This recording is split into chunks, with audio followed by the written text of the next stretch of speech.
এখানে মেজারমেন্ট কাপের 1.5 কাপ পরিমাণ চিনি গুঁড়া পোলাওর চাল আমি ভিজিয়ে রেখেছিলাম 5-10 মিনিটের জন্য। মিক্সার গ্রাইন্ডারে ভেজানো চালগুলো দিয়ে দিয়েছি, তাতে 6-7টা রসুনের কোয়া দিয়ে তাতে কাঁচামরিচ দিয়ে দিয়েছি 3-4টা, তাতে 1.5 টেবিল স্পুন লবণ, 1.5 টেবিল স্পুন পরিমাণ চিনি দিয়ে দিয়েছি, সাথে দিয়ে দিয়েছি 1.5 টেবিল স্পুন পরিমাণ হলুদের গুঁড়া। দেন এগুলোকে আমি মিক্সার গ্রাইন্ডারে মিক্স করে নিয়েছি। তারপর 1/4 কাপ পরিমাণ ময়দা দিয়ে দিয়েছিলাম, তাতে আমি দিয়ে দিব 1.5 টেবিল স্পুন পরিমাণ লবণ। তারপরে এতে আমি 1.5 কাপ পরিমাণ পানি দিয়ে দিব।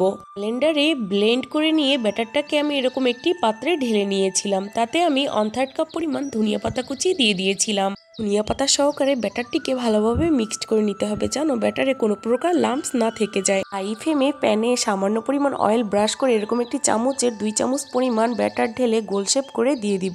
পিঠ হালকা ভেজে নিলে তৈরি হয়ে যাবে এই মজাদার চটার রেসিপি। মুস্কান ব্লগ চ্যানেলটি ফলো করুন, সাবস্ক্রাইব করুন। ধন্যবাদ সবাইকে।